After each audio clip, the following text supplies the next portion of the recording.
அனைவருக்கும் உறவுகளுக்கு அன்பான இனிய இரவு நேர வணக்கத்தை தெரிவிப்பதில் மற்ற மகிழ்ச்சி அடைகின்றோம். இன்று நாங்கள் ஒரு சிறப்பு கலந்துரையாடல் ஒன்று இடம்பெற இருக்கிறது. இன்று சிட்னியிலிருந்து உங்களை சந்திப்பதில் மற்ற மகிழ்ச்சி. இன்று ஆகஸ்ட் மாதம் 17ஆம் தேதி வியாழக்கிழமை இரவு நேரம் சரியாக 7:30. இன்று ஒரு சிறப்பான கலந்துரையாடல். உங்கள் எல்லாருக்கும் தெரியும், ஆஸ்திரேலியாவில் நீண்ட காலமாக செயற்பட்டு வரும் ஒரு நிறுவனம் ஆஸ்திரேலிய தமிழ் பொறியியலாளர் அமைப்பு. அந்த அமைப்பில் இருந்து எங்களுடன் இந்த கலந்துரையாடலில் கலந்து கொண்டு அவர்களுடைய செயற்பாடுகள் என்ன செய்யணும், அதனுடைய தொழிற்பாடுகள் எவ்வாறு கடந்த ஆண்டுகளில் நிகழ்வுகள் நடைபெற்றுகிறது, தமிழர் தாயகத்தில் குறிப்பாக இலங்கையின் வடக்கு கிழக்கு மற்றும் மலையக பகுதிகளில் எவ்வாறு அவர்களுடைய தொண்டுகள் தொடர்ந்து செய்து கொண்டு வருகிறீர்கள். உண்மையிலேயே பாராட்டுக்கள்.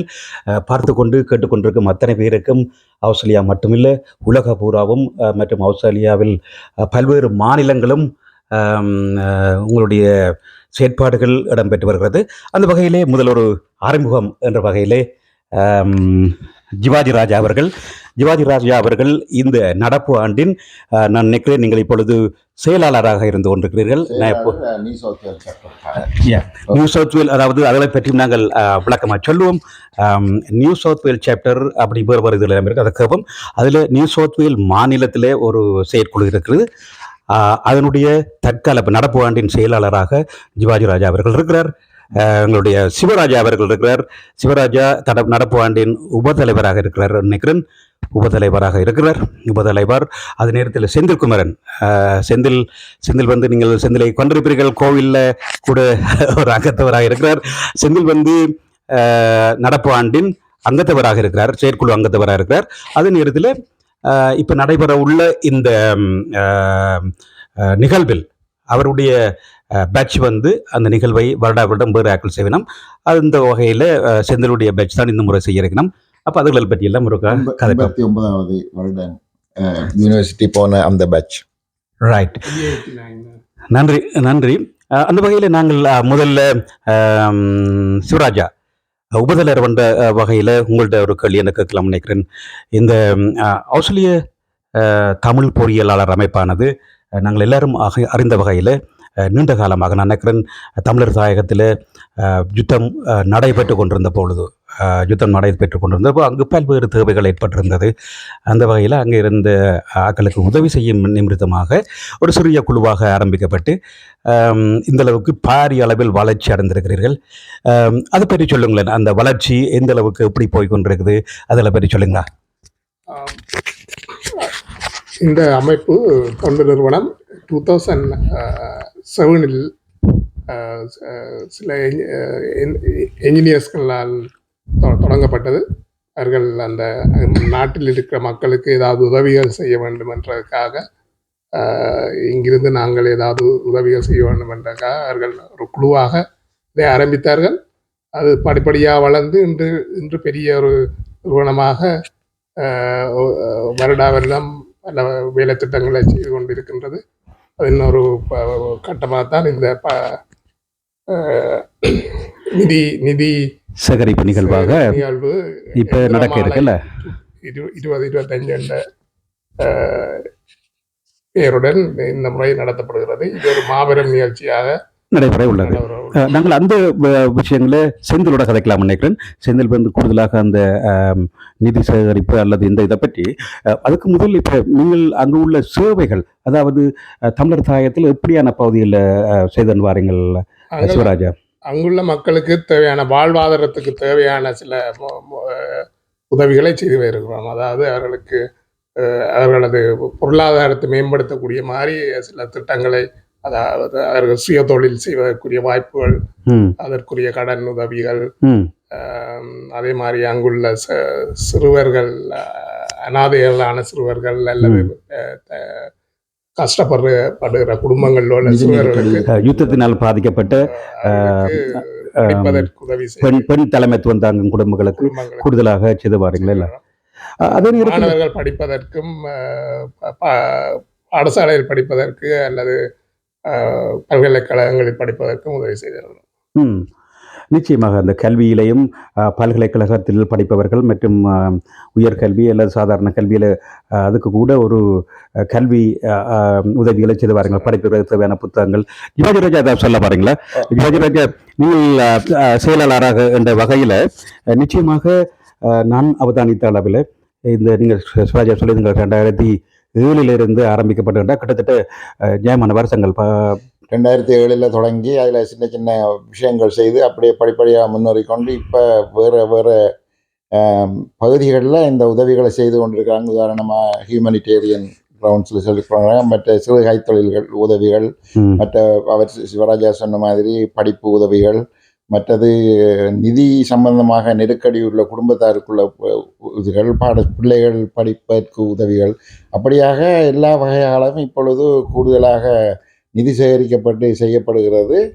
இன்னொன்று பார்த்தீங்கன்னு சொன்னால், இது இப்படி எங்களை இந்த நாங்கள் நியூ சவுத் வேல்ஸ் சாப்டர் இருக்கிற மாதிரி ஒவ்வொரு ஸ்டேட்ஸ்லேயும் ஒவ்வொரு மாநிலத்திலையும் சாப்டர் இருக்குது.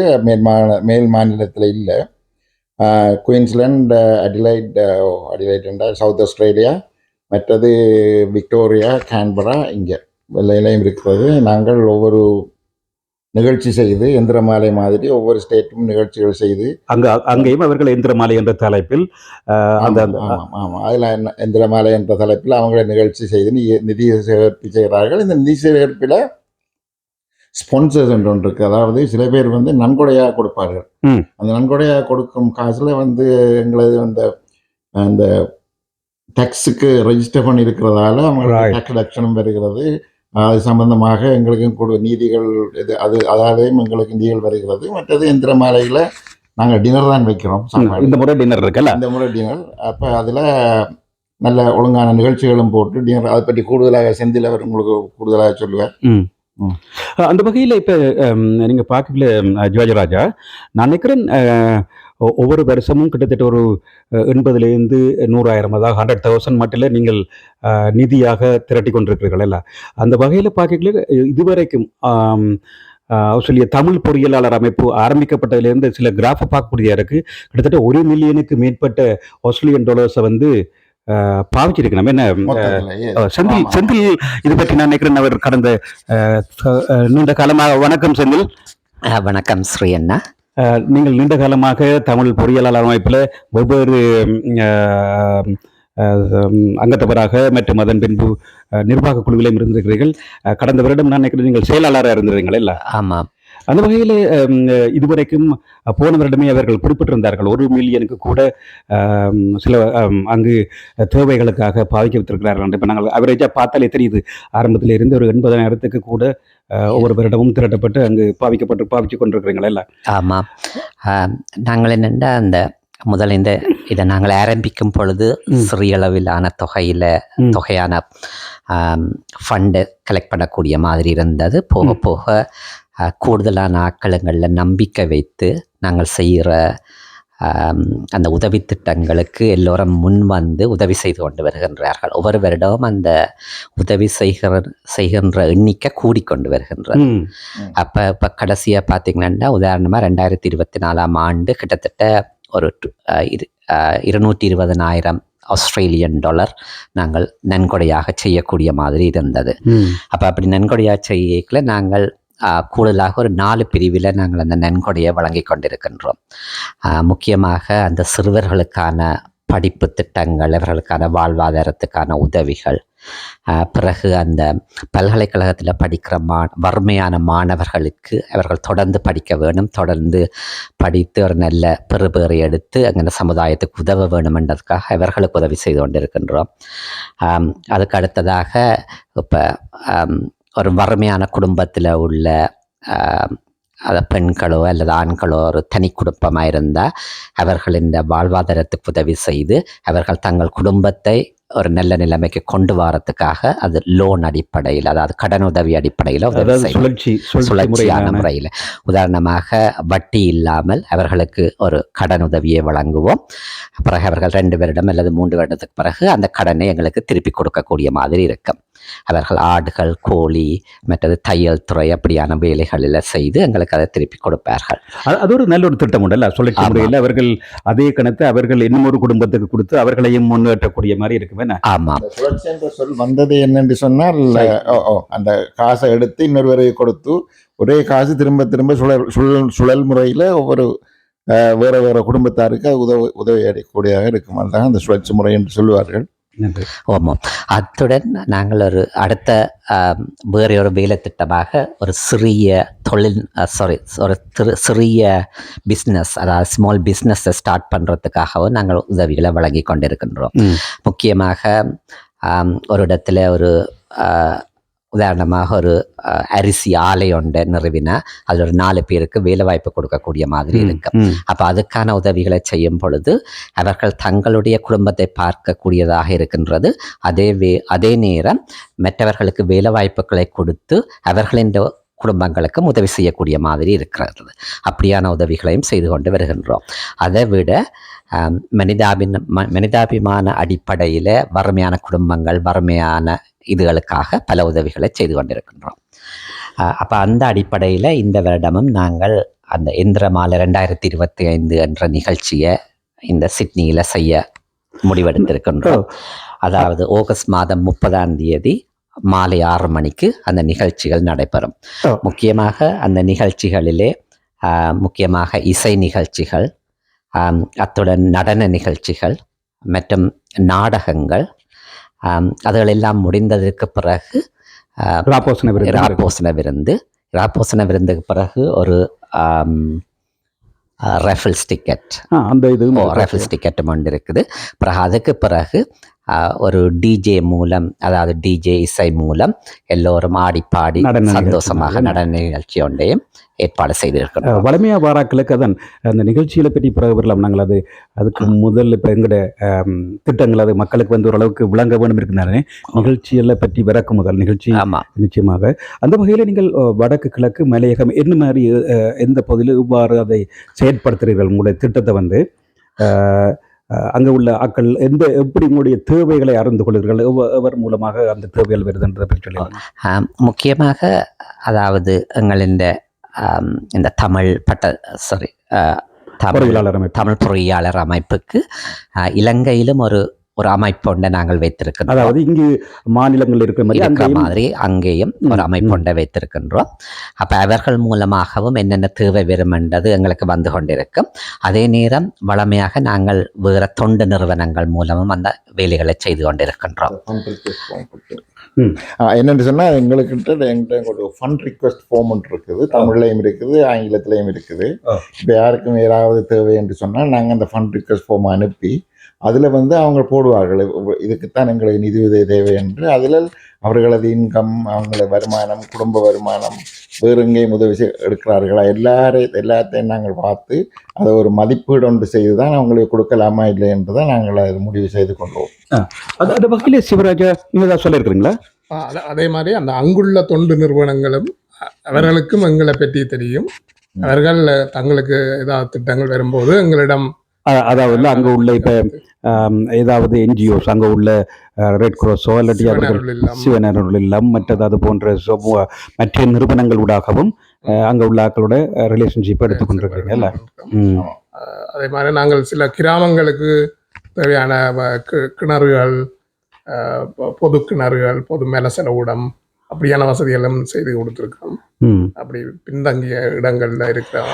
உங்களுடைய இதுல வந்து சொல்லிடலாமா? இப்ப நீங்கள் சொன்னீங்க போன வருஷம் கிட்டத்தட்ட $224,000 ஆஸ்திரேலியன் டாலர்ஸ் அங்கே தேவைகளுக்கு பாவிச்சிருக்குன்னு சொல்லி என்ன இட்ஸ் மெசிவ். அதாவது இப்போ நீங்கள் 10 வருஷத்துக்கு இப்போ போன முறை தான் கொஞ்சம் கூடுதலாக வந்திருக்கு நினைக்கிறேன். நான் 220 அதுக்கு முதல் 100. நாங்கள் சொல்றது என்னென்னா எல்லா மாநிலம் அதான் பொதுவாக ஆஸ்திரேலிய தமிழ் பொறியியலாளர் அமைப்பின் ஆஸ்திரேலியா இது வந்து நிறுவனத்தில் 224,000 கிடைக்கல. இப்போ இது வரைக்கும் பார்க்கல கிட்டத்தட்ட over $1 million கிட்ட ஸ்பெண்ட் பண்ணியிருக்கிறீங்க அங்கே உள்ள ஒரு தேவைகளுக்காக பாவிக்கப்பட்டுள்ள உண்மையிலேயே வரவேற்கத்தக்கபடியே அந்த வகையில் பார்க்கல எக்கச்சக்கமான ஒரு புலம்பெயர் மக்கள்கிட்ட இருந்து நிறைய நிதிகள் இவ்வாறான வகையில் தாயகத்தில் அது உண்மையிலேயே அவர்கள் அதுக்கு ஒரு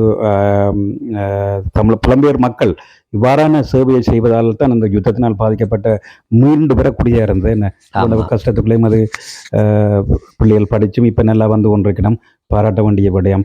அந்த வகையில் செந்தில் அல்லது யார் அவரால் சொல்லுங்க இவ்வாறு நீங்கள் இந்த இதை வந்து செந்தில் இப்போ டப்ளிங்னு சொல்லுவாங்களா, அதாவது ஒரு குறிப்பிட்ட குடும்பத்துக்கு 2 இடங்கள் இப்போ நாங்கள் வந்து பார்த்துக்கிறோம். ஆஸ்திரேலிய தமிழர் பொறியியலாளர் அமைப்பு மட்டும் இல்லை, உலகளாவிய ரீதியில் ஆஸ்திரேலியாவில் பல்வேறு நிறுவனங்கள் இப்படி இதே மாதிரி இதே லெவலில் கிட்டத்தட்ட 100-200 நிறுவனங்கள் இயங்கி கொண்டிருக்கு உலகளாவிய ரீதியில்.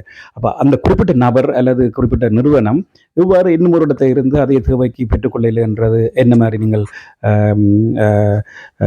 உறுதி செய்து கொள்றீங்கள்? அது அதான் நான் முதல் சொன்ன மாதிரி நாங்கள் அந்த ஃபண்ட் ரிக்வெஸ்ட் ஃபார்ம் நிரப்பி சொல்லி கேட்கறதா, அதில் வந்து அவங்க வேற எங்கேயும் உதவி எடுக்கிறாங்களா, அவங்களோட குடும்ப வருமானம் என்ன, எல்லாத்தையும் நாங்கள் அவங்கள்ட்ட கேட்டெடுத்து அந்த தகவலை வைத்து கொண்டு தான் அவங்களுக்கு நாங்கள் நிச்சயமாக அதில் வந்து நினைக்கிறேன் அதில் அவங்க சில வேளைகளில் 2-3 தரம் கொடுக்குற 2-3 நிறுவனங்களில் அவங்க உதவி எடுக்கிறதும் இருக்கலாம். ஆனால் எங்களை கிராம சேவகருடைய பங்களிப்பு அவர்கள் பொதுவாக கிராம சேவகர்தான் ஒரு சர்டிபிகேட்டோ அல்லது ஏதாவது கொடுக்க வேண்டிய அல்லது பாடசாலை அதிபர் பிள்ளை ஒரு ஆள் வந்து பார்த்தா இது பொதுவாக மக்கள் கூறும் ஒரு அபிப்பிராயம் இருக்க ஒரு பிள்ளை வந்து கனவீரிட்ட எடுப்பினம் அதை தவிர்க்கிறதுக்கு பாடசாலை அதிபரோ அல்லது அப்படி ஏதாவது செய்றீங்களா செக்கிங்? உதாரணத்துக்கு நாங்கள் அந்த பல்கலைக்கழகங்களில் கொடுக்கறது, பல்கலைக்கழகத்தில் இருக்கிற விரிவுரையாளர்களை தொடர்பு கொண்டு அவர்கள் ஊடாகத்தான் அதை செலக்ட் பண்ணுறது, அவர்களை தெரிவு செய்கிறது, அதுகள் எல்லாம் செய்கிறோம். அவர்களுக்கு ஓரளவுக்கு தெரிஞ்சிருக்கும் அங்கு வேறு யாராவது உதவி செய்கிறாண்டால் அதுவும் அவர்களுக்கு கூட போகிறவரையா. அதே மாதிரி நாங்களும் இங்கே இருக்கிற சில தொண்டு நிறுவனங்கள், சில வெளிநாடுகளில் இருக்கிற தொண்டு நிறுவனங்களோடையும் உறவுகளை பேணி வருகிறோம்.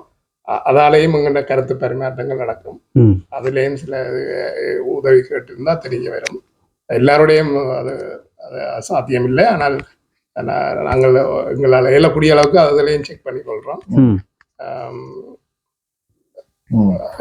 அது ஒரு முக்கிய இதாக இருக்குல்ல, அதாவது 2-3 இடத்தை எந்த ஒரு ஆக்கள் எடுக்கக்கூடியதால் அந்த வகையில் நிறைய ஒரு பாராட்ட வேண்டிய விடயம் அந்த தொடர்ந்தும் பொறியியல் இந்த அமைப்பில் வந்து இன்னும் ஒன்று செந்தில் சொல்லிடுமா, தனிய பொறியியலாளர்களால் அங்கத்தவர்களாக இருக்க வேண்டும் அல்லது பங்கேற்ற வேண்டும் அப்படி ஏதாவது இருக்கு? அப்போ சில பொதுவாக ஏதோ ஒரு அப்படி ஒரு இது இல்லைன்னு நினைக்கிறேன். இல்லை யாரும் அப்படி இல்லை.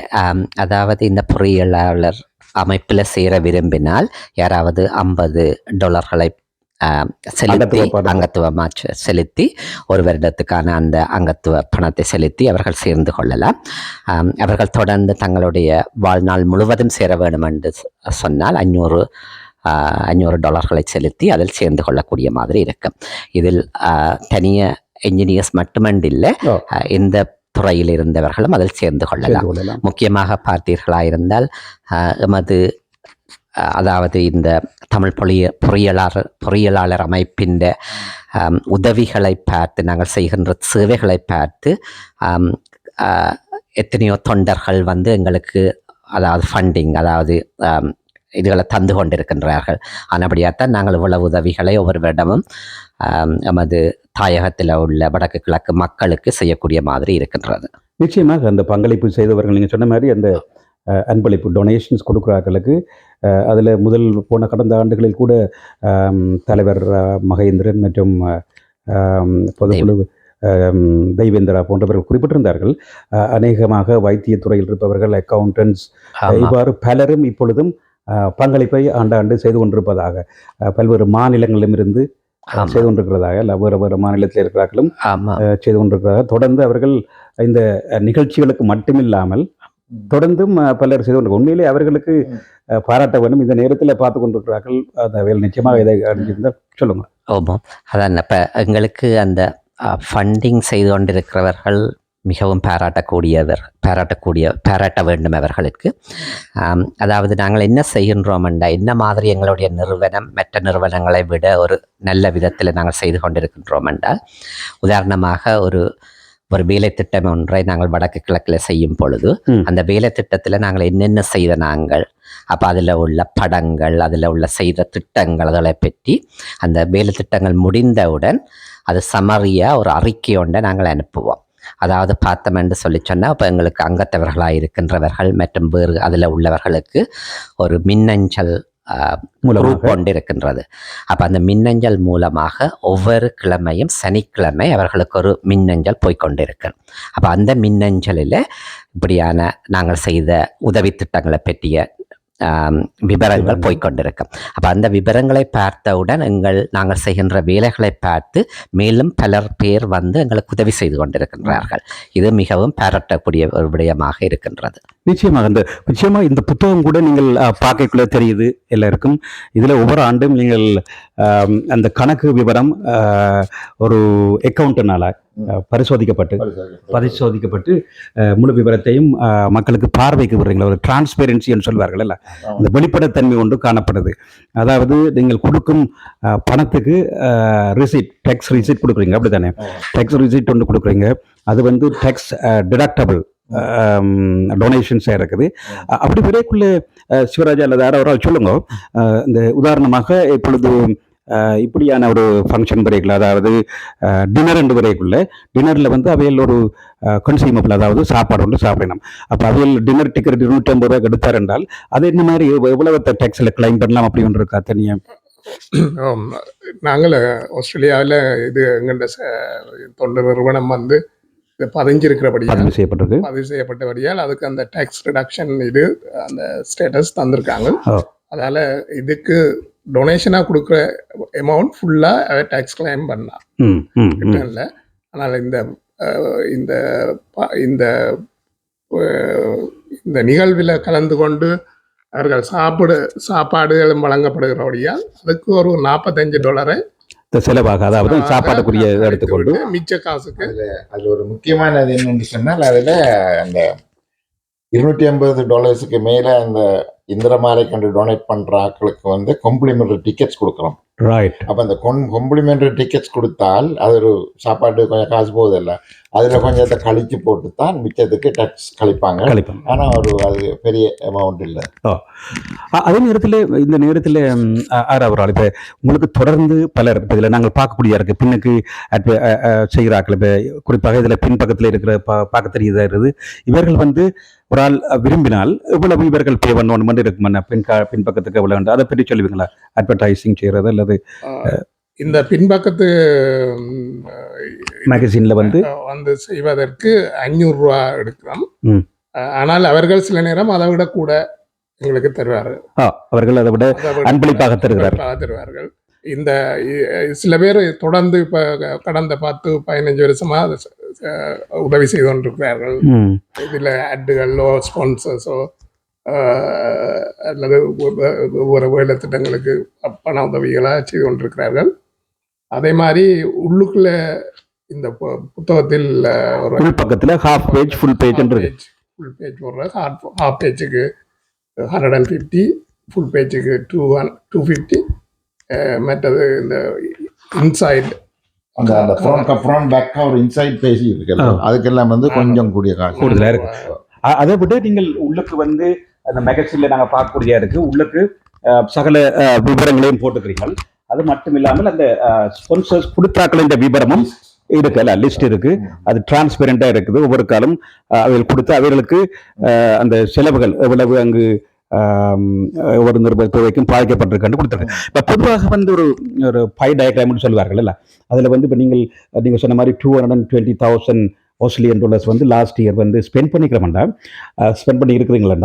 அதில் வந்து எதுக்கு வந்து அதிகமாக இருக்கும்? அதாவது மனிதாபிமான சேவைகளுக்கா அல்லது கல்விக்கா அல்லது மருத்துவ சேவைகள் வந்து வரைக்கும் இதில் வந்து கூடுதலாக உங்களுடைய பங்களிப்பு இருக்கின்றது? அந்த வகையில் நாங்கள் தொடங்கும் போது கல்விக்குத்தான் கூட முக்கியத்துவம் கொடுத்தாங்க.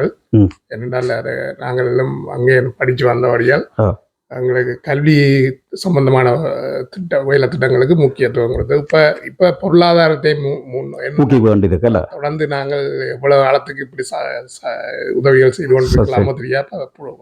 அங்கே இருக்கிற மக்கள் இந்த பொருளாதார நிலைமையை மேம்படுத்தணும்னாக்கா அப்படியான ப்ராஜெக்டுகளும் செய்து கொண்டிருக்கிறோம். அதாவது இந்த புத்தகத்தில் அந்த எல்லா கடந்த 2 வருஷமாக நாங்கள் செலவழித்த செய்த வந்த வேலை திட்டங்களுக்குரிய செலவுகள் திட்டங்கள் இந்த டீட்டெயில்கள் எல்லாம் இதில் நிச்சயமாக இதில் ஒரு பார்த்து கொண்டிருக்கிறார்கள். இதுக்கு பிறகு யோசிக்கலாம், ஓகே நானும் ஆஸ்திரேலிய தமிழ் பொறியியல் அமைப்பில் ஒரு பங்காளராக வேற விரும்புகிறேன். இது ஒரு நம்பிக்கைக்குரிய ஒரு நிறுவனமாக இருக்குது. நம்பிக்கைக்குரிய ஆட்கள் இப்போ உதாரணமாக பார்த்தால் நீங்கள் எல்லாருமே 3 பேருமே ஏதாவது ஒரு ஆஸ்திரேலியாவில் உள்ள வேறொரு நிறுவனத்துடன் அசோசியேட் பண்ணிக்கிறீங்களா. இப்போ அவர் சைவ மன்றத்தில் இருக்கிறார், நீங்கள் தமிழ் பாடசாலை தலைவராக இருந்திருக்கிறீர்கள். ஜிவாஜிராஜ் எனக்கு தெரிந்தவர்கள் அங்கு நீண்ட காலம் ஒரு அதிபராக செயலாற்றியிருக்கிறார். அப்படி ஒரு நம்பிக்கைக்குரியவர்களாக இருந்து கொண்டிருக்கிறீர்கள் மக்களுடைய நம்பிக்கைக்கு. அந்த பார்த்து கொண்டிருக்கிறார்கள் உண்மையாக தாங்களும் இதில் பங்களிக்க வேண்டும் என்றால் யாரோட என்ன மாதிரி தொடர்பு கொள்ளலாம்? செயலாளரோட தொடர்பு கொண்டால் அவர் அதற்குரிய விண்ணப்ப பத்திரங்களை கொடுத்தார். தொலைபேசி இலக்கங்கள் தமிழ் இன்ஜினியர்ஸ் ஃபவுண்டேஷனுக்கு வெப்சைட் இருக்கா உங்கள்கிட்ட? ஃபேஸ்புக் வெப்சைட் ஒன்று இருக்குது. அந்த வெப்சைட் மூலம் நீங்கள் போய் அதில் உள்ள தொடர்பு, அதில் உள்ள இமெயில் அட்ரஸை கொடுக்கல, அதன் மூலம் அவர்களுடைய அந்த அங்கத்தவராக நீங்களும் உங்களுடைய பங்களிப்பை செய்து கொள்ளலாம். செந்தில் ஏதாவது சொல்ல நீங்கள் போல இருக்கு. இல்லை நான் நீங்கள் அந்த முதல் கேட்ட நீங்கள் அந்த ப்ரொஜெக்டில் என்னென்ன மாதிரி அந்த 220,000 எப்படி நாங்கள் அதை செலவழிச்சிருக்கிறோம்னு நாங்கள் உங்களுக்கு முதல் சொன்ன மாதிரி எங்களுக்கு ஒரு 4 விதமான முக்கிய ப்ரொஜெக்டை நாங்கள் எங்கள் இந்த குறிக்கோளாக செய்து கொண்டு வரோம். அதில் என்னென்னு சொல்லி சொன்னால் அந்த சிறுவர்களுக்கான பங்களிப்பு அதில் ஒரு 20,000 அதில் கொடுத்திருக்கின்றோம். பிறகு அடுத்தது என்னென்னு சொல்லி சொன்னால் அந்த பல்கலைக்கழகம் மற்றும் அந்த சிறுவர்களில் பெரியவர்களுக்கான கல்வித்துறைக்கு நாங்கள் ஒரு 80,000 கொடுத்திருக்கிறோம். 85,000 கொடுத்திருக்கிறோம். அதில் அதாவது உயர்கல்வி பல்கலைக்கழகத்தில் மானிய அவர்களுக்கு உயர்கல்வியும் மற்றும் அதாவது உதாரணமாக அக்கமடேஷன் மற்றது A-level O-level படிக்கிற பிள்ளைகளுக்கு எல்லாருக்கும் கொடுக்கல அதில் ஒரு 85,000 கொடுத்திருக்கிறோம். பிறகு அடுத்தது என்னென்னு சொல்லி சொன்னால் நாங்கள் சொன்ன மாதிரி அந்த லைவ்லிஹுட் ப்ரொஜெக்ட் அதாவது அவர்களுக்கு அதாவது கடன் வசதி இல்லாத ஒரு கடன் உதவிகளை வழங்குகிற திட்டங்கள், அப்படியான திட்டங்களுக்கு ஒரு $62,000 கொடுத்திருக்கின்றோம். பிறகு அதுக்கு அடுத்ததாக கடைசியாக ஹியூமனிடேரியன் அதாவது மனிதாபிமான முறையில் வறுமைப்பட்ட குடும்பங்களோ அல்லது வேறு இதுகளுக்கு ஒரு 15,000 கொடுத்திருக்கிறோம். அப்படி பார்க்கும் பொழுது அதில் முக்கியமாக ஒரு 183,000 கொடுக்கப்பட்டிருக்கின்றது. கூடுதலாக படிப்புக்கு தான் அதாவது என்று சொன்னீங்கள். அதில் கூடுதலாக செலவழிக்கப்பட்ட காசுகள் படிப்பு சம்பந்தமாகப்பட்ட மற்றும் இந்த இயற்கை அனர்த்தம் என்று சொல்வார்கள். இப்போ மலையல் வெள்ளங்கள் வரைக்குள்ள நாங்கள் இப்போ நான் தமிழ் இன்ஜினியர்ஸ் ஃபவுண்டேஷன் அந்த நேரத்திலையும் மக்களுக்கு கை கொடுத்து முக்கியமாக அந்த சுனாமி அந்த டைமில் எல்லாம் சுனாமியால் பாதிக்கப்பட்ட மக்கள் எல்லாருக்கும் உதவி செய்த நாங்கள். பிறகு வருடம் வெள்ளங்களால் பாதிக்கப்படுற ஆக்களுக்கு தொடர்ந்து நாங்கள் அதாவது உணவு வகைகள் அல்லது அவர்களுக்கு தேவையான அடிப்படை தேவைகளை நாங்கள் பூர்த்தி செய்து கொண்டிருக்கின்றோம்.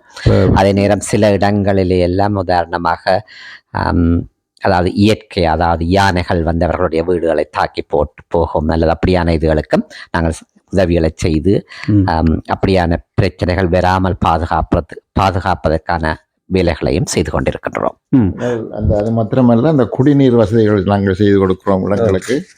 மற்ற டீப் வெல் பம்ப்ஸில் செய்து கொடுத்துருக்குறோம். அவங்க அக்ரிகல்ச்சர் அதுகள் செய்கிறதால் அப்படியான இடங்களுக்கு அது ஒரு பொதுவாக ஒரு கம்யூனிட்டிக்கு செய்கிற மாதிரி செய்கிறோம்.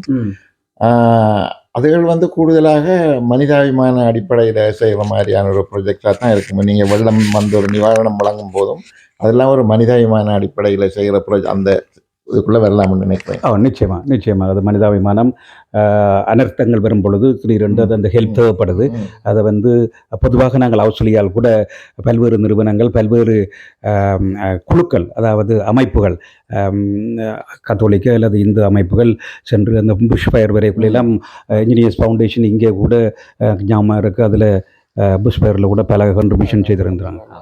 ட்ரவுட் இது வந்த நேரம் கூட நாங்கள் அந்த ஃபார்மஸுக்கு இது அனுப்பி செய்யக்கூடிய இருந்ததில்ல. அந்த வகையில் இலங்கையில் தாயகத்தில் வாழும் மக்களுக்கு கடந்த நினைக்கிறேன் போன வருஷமோ அதுக்கு முதல் வருஷம் அந்த பாரிய வெள்ளத்திலும் பல்வேறு தேவைகளை தமிழ் பொறியியல் அமைப்பு வழங்கியிருந்தது. மற்ற இந்த கிழக்கிழங்கையில் சில இடங்களில் வந்து குடிநீர் பிரச்சனைகள் இருக்குது. அப்போ என்ன பவுசரில் வாட்டர் சப்ளை செய்கிறாங்க. அப்படியானவங்களுக்கு ஒரு வாட்டர் பவுசர் ஒன்று நாங்கள் அந்த ஒரு நிதியை ஒன்று கொடுத்து அது ஒரு வாட்டர் சப்ளையை கொண்டு கொடுக்குற அளவுக்கு ஒரு பவுசர் மாதிரி ஒன்றில் வாட்டர் சப்ளை பண்ணுற மாதிரி எல்லாம் கொடுத்துருக்குறோம். அப்படி கூடுதலாக அம்பாறை அதே மாதிரி கணக்க பொதுவாக கூடுதலான ஒரு என்னென்று சொல்கிறது, ஒரு பொதுவாக கூடுதலாக மக்களுக்கு போகிற மாதிரியாக தனிநபருக்கு செய்யாமல் ஒரு குழுவாக ஒரு ஏரியாவுக்கு ஒரு பகுதிக்கு செய்கிற மாதிரியான உதவிகள் செய்து கொண்டிருக்கிறோம். அதே மாதிரி பாடசாலைகள்லையும் இப்போ வாட்டர் சப்ளை அப்படியான ஸ்கீம் எல்லாம் செய்யலாம்.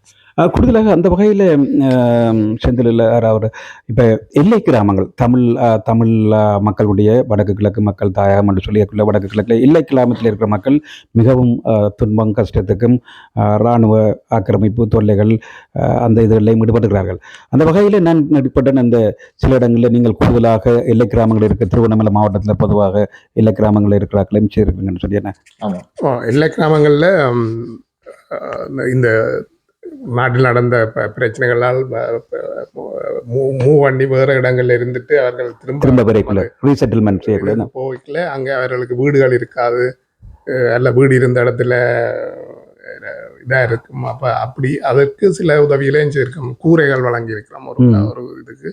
அந்த ஜானியால் பாதிக்கப்பட்ட செந்தில் சென்னார் அந்த அதே இடத்துல தான் நாங்கள் கூரைகளும் வழங்கி அவர்கள் அதை முதல் போன உடனே அவர்கள் இருக்கக்கூடிய மாதிரி ஒரு இடம் தண்டி அதுக்கு பிறகுதான் அந்த ஜான பிரச்சனை வந்து அதை பற்றியும் நாங்கள் வேறு இதுகளை செய்து கொண்டிருந்தாங்க.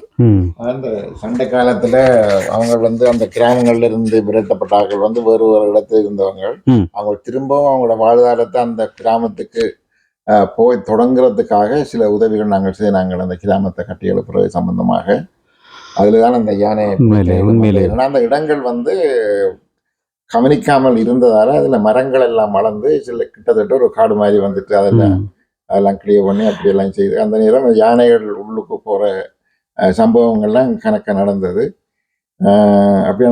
நிச்சயமாக அதாவது இந்த 30 ஆண்டுகால யுத்தத்தின் மூலம் பலர் உயிரிழந்து விட்டார்கள். பலர் இலங்கையை விட்டு தமிழ்நாட்டுக்கு அயல்நாடாகிய தமிழகத்துக்கு சென்று விட்டார்கள்.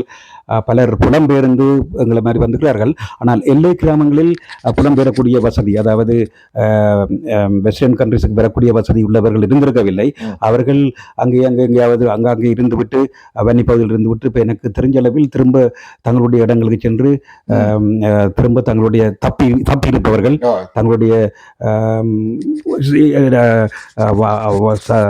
நார்மல் வாழ்க்கைக்கு திரும்ப முயற்சிக்கிறார்கள். அவர்கள் பல கஷ்டத்தை எதிர்கொண்டு வருகிறார்கள். ஏனென்றால் குடும்பத்தில் பலர் இழந்து விட்டார்கள். அவருடைய வாழ்வாதாரம் மற்ற போயிருக்கிறது. அந்த வகையில் ஆஸ்திரேலிய தமிழ் பொறியியலாளர் அமைப்பு நிறைய வேலையை செய்துவார்கள். பாராட்டுகள். சிவராஜா, அவர்களுக்கு அங்குள்ள அரசாங்கமும் உதவி செய்யாது. நிச்சயமாக அந்த இடங்களை போய் திரும்ப அவர்கள் தொடங்குவாங்க. அவர்களிடம் பண வசதி இல்லை.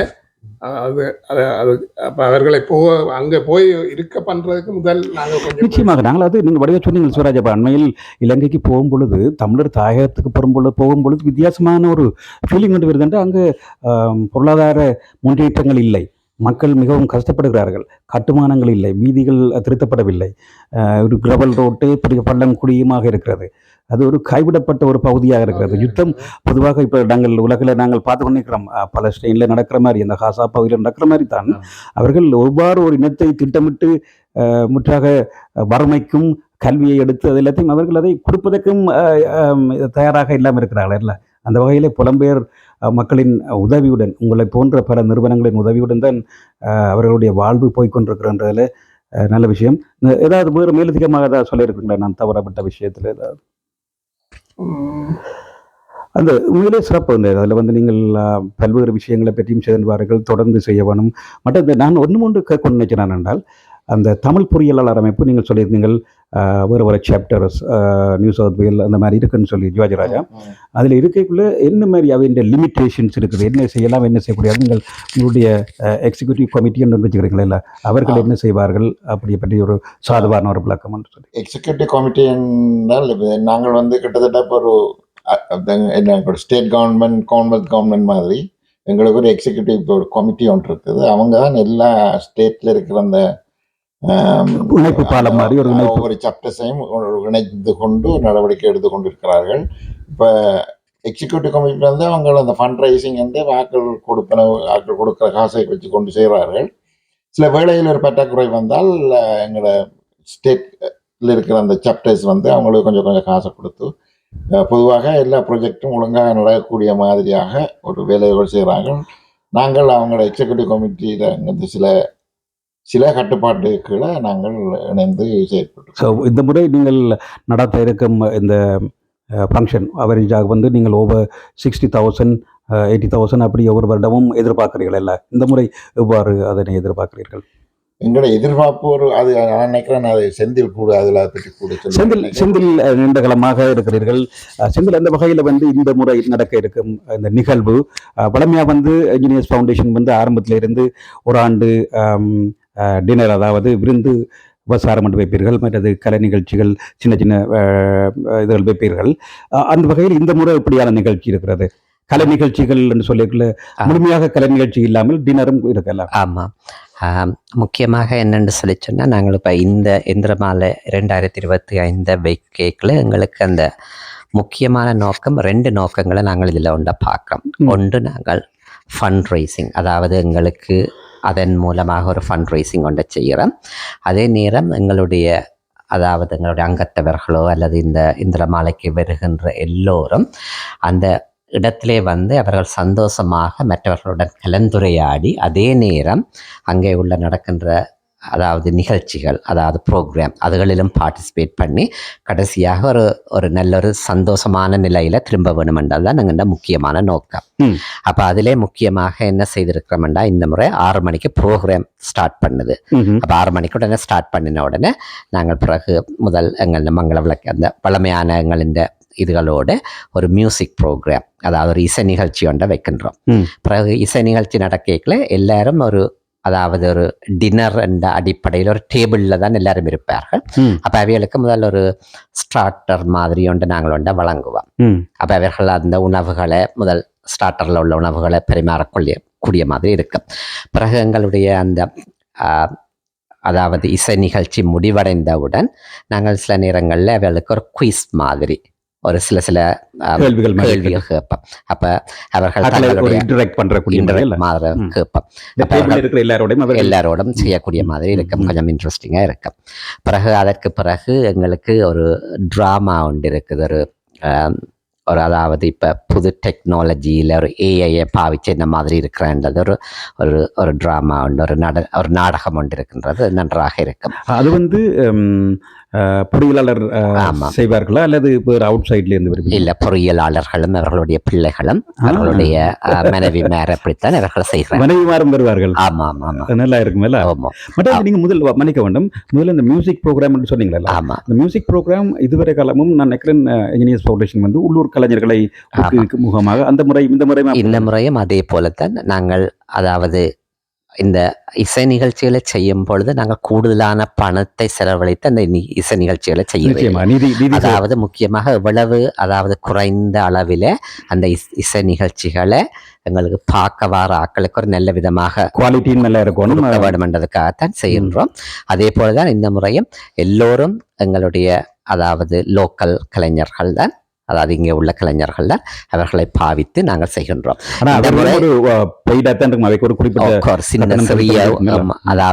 அவர்களுடைய சேவைக்கு அந்த நாங்கள் கொடுக்கின்ற பணம் காணாது, ஆனால் அவர்கள் எங்களுக்கு ஒரு உதவியாக அதை செய்கின்றார்கள். இந்த முறை ஒரு 2-3 கலைஞர்களை நாங்கள் அறிமுகமும் செய்கின்றோம். அவர்கள் வளமையாக அறிமுகம் செய்யாதவர்கள், ஆனால் நல்லாக நல்லாக இசை நிகழ்ச்சியை செய்யக்கூடியவர்கள். அப்போ இந்த முறை அவர்களை அறிமுகம் செய்கிறதும் எங்களுடைய ஒரு நோக்கமாக இருக்கின்றது. பாடகர்கள் கீபோர்டு அப்படி அப்படி அதுகளை நாங்கள் அறிமுகம் செய்கின்றோம். பிறகு அப்போ அதுக்கு பிறகு நாங்கள் நாடகம் இருக்கின்றது. நாடகம் முடிந்ததற்கு பிறகு எங்களுக்கு ஒரு நாடகத்தை பற்றி சொல்லுங்க. நாடகம் வந்து இவ்வாறு தான் பொறியியலாளர் அமைப்பை சேர்ந்தவர்கள் தான். ஒரு பொறியியலாளர் தான் அந்த நாடகத்தை எழுதி அதை நெறிப்படுத்துகின்றார். பொறியியலாளர் அமைப்பில் உள்ளவர்களும் அவர்களுடைய பிள்ளைகளும் அவர்களுடைய மனைவி இந்த நாடகத்திலே பங்கு பெற்றுகின்றார்கள். ஒரு நல்ல நாடகமாக இருக்கும். நான் இப்ப சொல்லி உங்களை அதை குழப்பவில்லை. தரமான நாடகமாக இருக்கும். பிறகு அந்த நாடகங்கள் முடிந்தவுடன் நடன நிகழ்ச்சிகள் நடைபெறும். அப்ப ஒரு நடன நிகழ்ச்சி இருக்கும். அப்புறம் அதற்கு பிறகு இரவு போசன உணவு நடைபெறும். ராப்போசன உணவு நடைபெறும். அது அந்த புஃபே மாதிரி தான் இருக்குது. அப்போ நீங்கள் போய் உங்களுக்கு விருப்பமான அளவில் விருப்பமான இதில் எடுத்துக்கொள்ளலாம். பிறகு அதற்கு பிறகு அதாவது மாமிச உணவுகளும் இருக்கும். ரெண்டும் இருக்கின்றது. அதாவது சைவ உணவுகள் அசைவ உணவுகள் ரெண்டும் நாங்கள் கொடுத்திருக்கின்றோம். மற்றது நாங்கள் இந்த உணவும் நல்ல விதமாக எல்லோரும் சந்தோஷமாக சாப்பிட வேணும், நல்ல தராதரத்தில் இருக்கணும் என்றதற்காகத்தான் நாங்கள் நல்லாக அதிலும் கஷ்டப்பட்டு நல்ல வடிவாக அதையும் நடத்துறதுக்கு தீர்மானிச்சிருக்கின்றோம். பிறகு அதை தொடர்ந்து பிறகு டெசர்ட்ஸ் அதுகளும் இருக்கும். பிறகு அது முடிந்ததற்கு பிறகு திரும்ப சும்மா ஒரு கொஸ்டின் உண்டு. அங்க பிவைஓ அப்படியேதான் இருக்கு, ஆட்கள் கொண்டுலாம் அல்லது நீங்கள் ஏதாவது சும்மா அவர்களுக்கு கேட்பதற்காக? அதாவது நாங்கள் அந்த அந்த லைசன்ஸ் எடுத்துருக்கீங்களா? ஓமோ, அதாவது நாங்கள் இல்லை ஒஃபீஸியலாக நாங்கள் அந்த பிவைஓவை நாங்கள் சொல்லலாது. ஆனால் இப்போ உங்களுக்கு நீங்கள் கொண்டு பாவிக்கிறீங்கள உங்கள் பாட்டுக்கு நீங்கள் கொண்டு பாவிக்கலாம். ஒரு லிமிட்டோடு எடுக்கலாம். ஒஃபிஷியலாக நாங்கள் அதை என்கரேஜ் பண்ணுறோம். ஆமாம். ஆனால் ஒஃபிஷியலாக நாங்கள் வைன் இது வைப்போம், அதில் பாவிக்கக்கூடிய மாதிரி இருக்கும். பிறகு அதை தொடர்ந்து பிறகு எங்களுக்கு ஒரு என்னென்னு சொல்கிறது ரெஃபில்ஸ் டிக்கெட் ஒன்று இருக்குது. முக்கியமாக இந்த ரெஃபில்ஸ் டிக்கெட்டை பற்றி சொல்ல வேணும். என்னென்னா ரெஃபில்ஸ் டிக்கெட் செய்யும் பொழுது அதாவது ஒரு நல்ல ப்ரைஸுகள் இருக்குது. நீங்கள் ஒரு ரெஃபில்ஸ் டிக்கெட் வேண்டிங்கன்னா உங்களுக்கு ஒரு iPhone 16 அதாவது லேட்டஸ்ட் ஐஃபோன் ஒன்று கிடைக்கிறதுக்கான ஒரு வாய்ப்பு இருக்கின்றது. அது முதலாவது பரிசு ஒரு 1450 பெறுமதியான ஒரு iPhone 16. அப்புறம் ரெண்டாவது பரிசாக apple watch with cellular connection, அதே மாதிரி $800 மேலே பெறுமதியான அந்த ஆப்பிள் வாட்ச் இருக்கின்றது. அப்புறம் மூன்றாவது ப்ரைஸாக $500 கேஷ் ப்ரைஸ் ஒன்று இருக்கின்றது. அப்புறம் நாலாவது ப்ரைஸாக $500 ஒரு கிஃப்ட் வவுச்சர் ஒன்று இருக்கின்றது. பிறகு ஐந்தாவது ப்ரைஸாக $300 ஒரு கிஃப்ட் வவுச்சர். பிறகு 6, 7, 8வது ப்ரைஸாக $250 பெறுமதியான ஃபோட்டோ வவுச்சர். அப்போ நீங்கள் இந்த ரெஃபில்ஸ் டிக்கெட்டை எடுத்தீங்களா இதில் $4500 பெறுமதியான ப்ரைஸ் இருக்குது. அப்போ ஏதாவது ஒன்றிலே விழுகிறதுக்கான சான்சஸ் அதிகம். நான் ஒன்று எடுக்கலாம் ஒன்று யோசிக்கிறேன். எனக்கு ஒரு இது ஒன்று தேவைப்படுது, ஆப்பிள் வாட்ச். கட்டாயமாக, நிச்சயமாக. அதாவது இப்போ இந்த இதில் வெல்றதுக்குரிய சான்சஸ் சரியான கூட இருக்கு. $20 டிக்கெட்டுக்கு 2 சான்ஸ். இதுல நாங்க என்ன செய்திருக்கிறோம் வந்து நிகழ்ச்சிக்கு முதல்ல இப்பவே விற்கப்படுது. ஆமா, இப்பவே நாங்கள் இதை விற்க தொடங்கி இருக்கின்றோம். இதுல முக்கியமா என்னன்னு சொல்லி சொன்னா, நாங்கள் இந்த டிக்கெட் விற்கும் பொழுது நாங்கள் அந்த மாணவர்கள் அவர்களையும் கருத்தில் கொண்டிருக்கின்றோம். அதாவது பல்கலைக்கழகத்தில் படிக்கிற மாணவர்கள் சில நேரம் $20 அவர்களுக்கு கூடுதலாக இருக்கும் என்றபடியால் பல்கலைக்கழக மாணவர்களுக்கு $10 டிக்கெட் பிளவு. ஆமாம், மற்றவர்களுக்கு $20 கொடுத்திருக்கின்றோம். அதற்கு பிறகு என்ன செய்திருக்கின்றோம் என்றால், பல்கலைக்கழக மாணவர்கள் அந்த டிக்கெட்டை எடுத்தார்கள் என்றால் ஒரு டிக்கெட்டுக்கு அவர்களுக்கு ஒரு ப்ராபபிலிட்டி, ஒரு சான்ஸ், அதில் ஒரு டிக்கெட் நம்பர் தான் இருக்கும். ஆனால் நீங்கள் $20 கொடுத்து நீங்கள் எடுத்தீங்களா உங்களுக்கு அது 2 ப்ராபபிலிட்டி, அதாவது 2 சான்சஸ் இருக்கு. அப்போ அது ஈக்குவலா வரக்கூடிய மாதிரி அப்படி செய்திருக்கின்றோம். ஒரு சான்ஸ் $20 2 சான்ஸ் இருக்குது. அப்ப இது வந்து அவுட் சைட்லயும் நிறைய பேர் வாங்கலாம். நிகழ்ச்சிக்கு வராதவர்கள் கூட வாங்கலாம். வராதவர்கள் கூட பார்த்து கொண்டிருக்கிறார்கள். கட்டாயம் டிக்கெட்டை புக் பண்ணுங்க, டிக்கெட்டை வாங்குங்க. நிகழ்ச்சிக்கு நீங்க வரீங்களோ வரலையோ டிக்கெட்டை வாங்குங்க. ஆமா, நிகழ்ச்சியில அன்றைக்கு இருக்க வேணும் என்று இல்லை, உங்களோட விலாசங்கள் டெலிஃபோன் நம்பரை கொடுத்தால் உங்களுக்கு அந்த பிரைஸை நாங்கள் அறிவிப்போம். என்ன உங்களுக்கு நீங்க வண்டிருந்தா டிக்கெட் எங்க வாங்கலாம்? மக்கள் பார்த்து கொண்டிருக்கிறார்கள் வாங்குறேன். டிக்கெட்டு என்னென்னு சொல்லி சொன்னா, முக்கியமாக ஒரு 3 பேர்த்தோட நம்பர் இருக்குது. அதுல அவைகளை தொடர்பு கொண்டு வாங்கலாம். அல்லது நீங்கள் எங்களுடைய ஃபேஸ்புக் இருக்குது, அதில் போய் ரிக்வெஸ்ட் பண்ணலாம். அல்லது இந்திரமால ப்ரோக்ராமில் வந்ததுக்கு பிறகு அண்டைக்கும் நாங்கள் டிக்கெட்டுகளை விற்போம். அதே நேரம் எங்களுடைய இந்த இந்திரமாலையோட ஒர்க் பண்ற எல்லார்ட்டும் அந்த டிக்கெட்ஸ் இருக்குது, அவங்க வித்துக்கொண்டே இருக்கின்றாங்க. முக்கியமாக மகேந்திரன் அவருடைய நம்பர், மகேந்திரன் இப்போதைய சிட்னி சரி நியூ சவுத் வேல் மாநில தலைவராக இருக்கிறார். மாநிலத்தின் தலைவராக சட்ட இருக்கிறார்.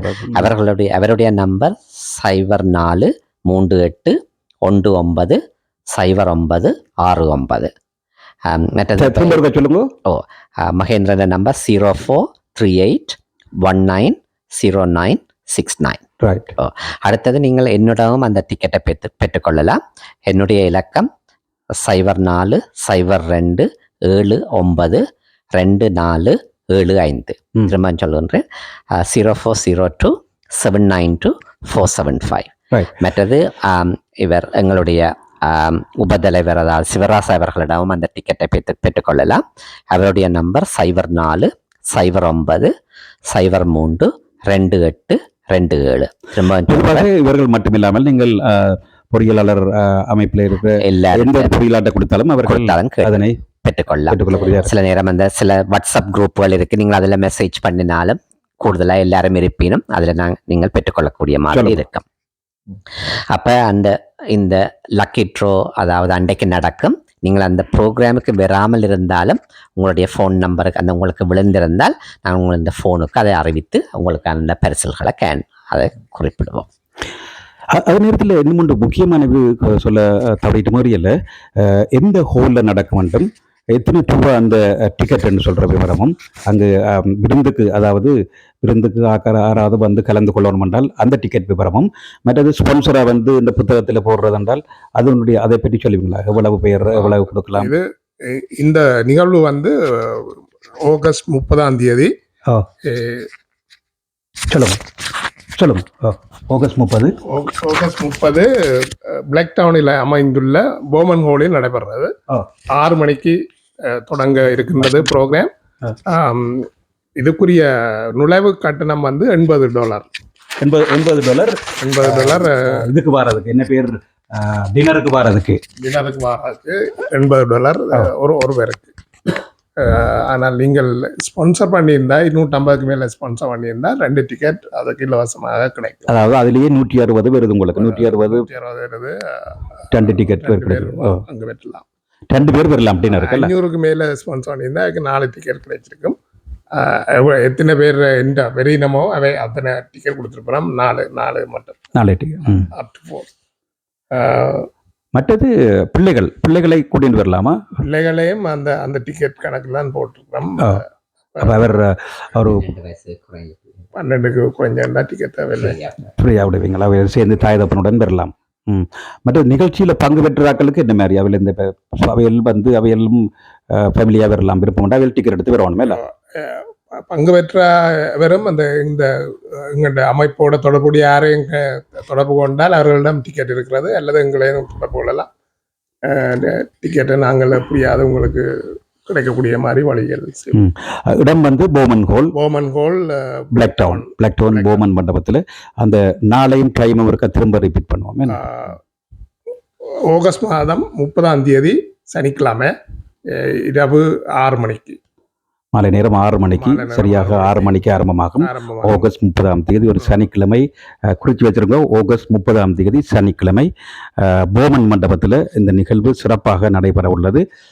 அதில் வந்து பங்கு பெற்றது மூலம் நீங்கள் தாயகத்தில் நடக்கிற இந்த திட்டங்கள், நாங்கள் இவ்வளவு நேரம் காய்ச்ச திட்டங்களுக்கு நீங்கள் பங்கு பெற்றது மட்டும் இல்லாமல் அதுக்கு உங்களுடைய பங்களிப்பு அந்த திட்டங்களுக்கு எந்தவித செலவுகளும் இல்லாமல், அதாவது உங்களுடைய ஓவர்ஹெட்ஸ்ன்னு சொல்லுவார்கள் இல்லை.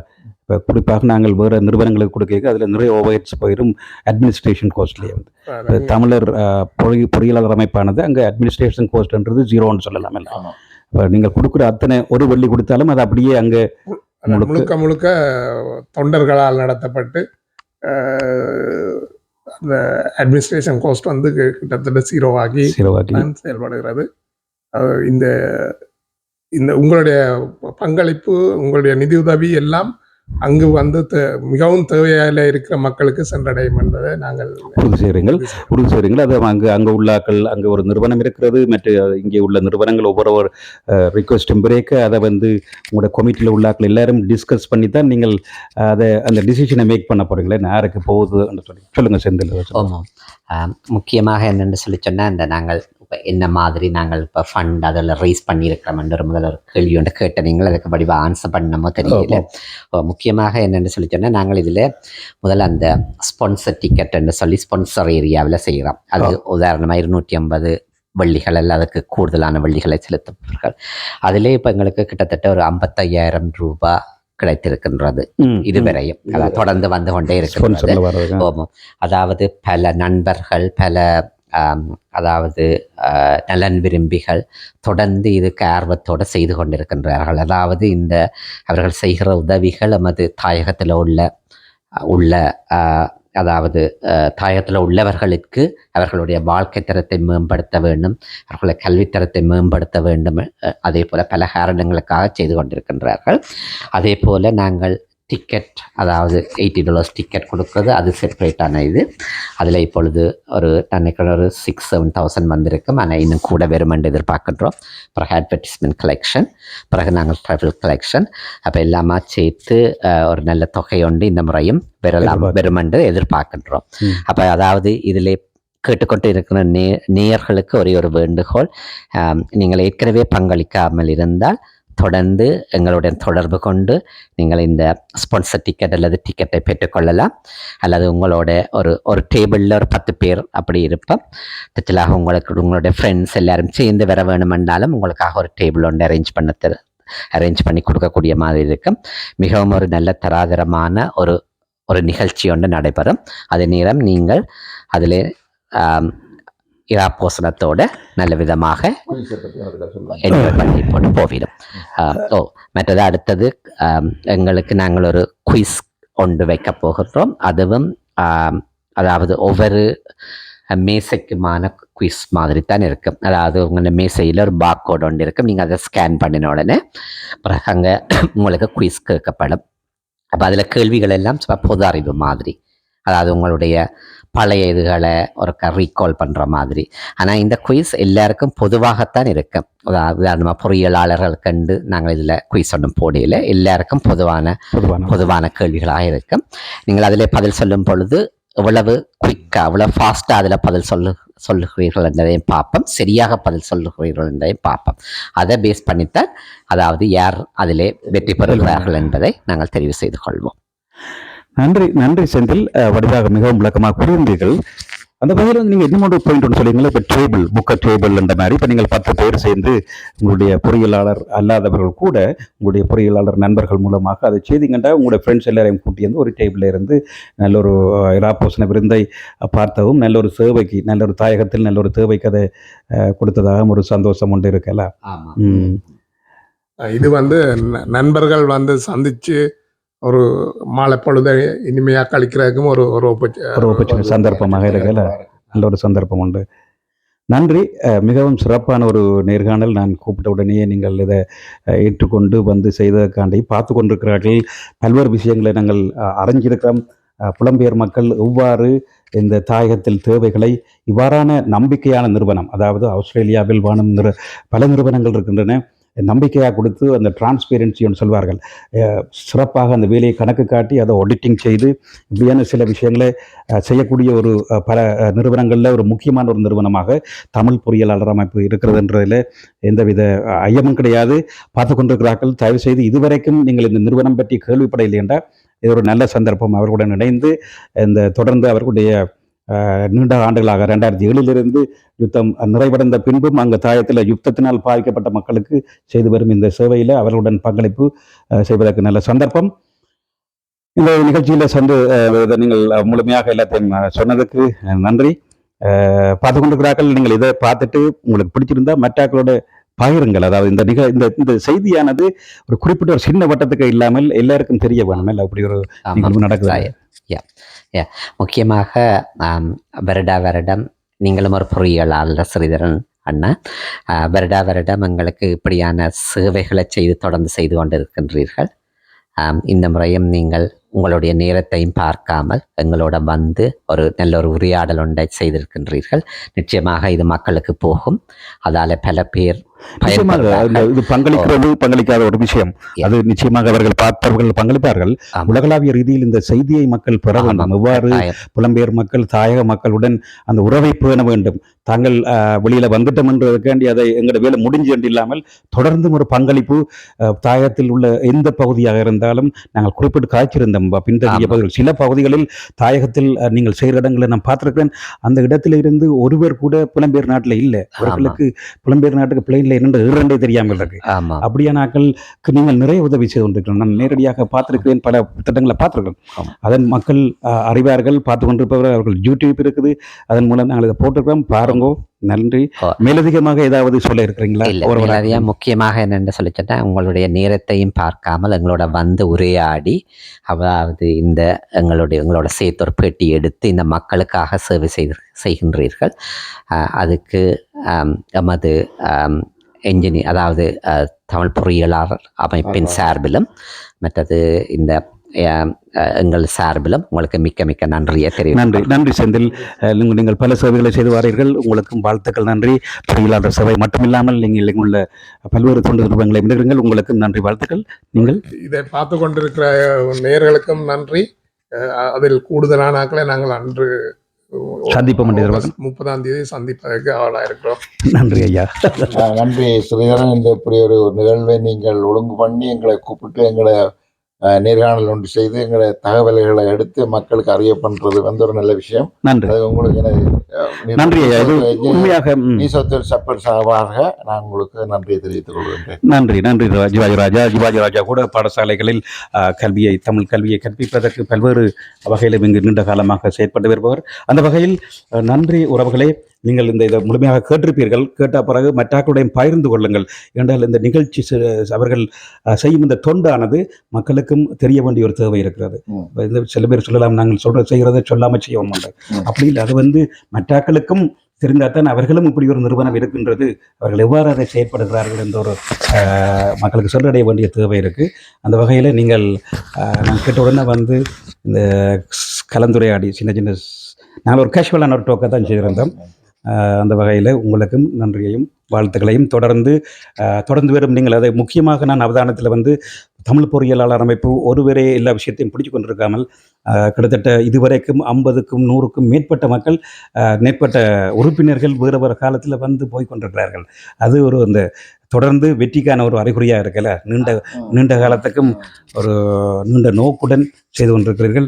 இதுவரைக்கும் நான் சொன்ன மாதிரி ஓவர் 1 மில்லியன், கிட்டத்தட்ட 2 மில்லியன் கிட்ட வந்திருக்கிறேன். நீங்கள் சொன்ன கணக்குன்னு பார்க்கல. அவர்கள் தொடர்ந்தும் தாயத்தில் நிறையவே தேவைகள் இருக்கின்றன. இந்த அரசானது தமிழக பகுதிகளை புறக்கணித்து வந்து கொண்டிருக்கிறது. அவர்கள் ஒரு கைவிடப்பட்ட மக்களாக இருக்கிறார்கள். சில பகுதிகளில் எந்தவித பண உதவிகளோ அல்லது படிப்பு உதவிகள், மருத்துவ உதவிகள் இல்லாமல் இவ்வாறான புலம்பெயர் மக்கள் தொடர்ந்தும் தாயகத்தில் பங்கேற்றோம் என்று வாழ்த்தி வணங்கி விடைபெற்றுக் கொள்கிறேன். நன்றி, வணக்கம். நன்றி. வணக்கம்.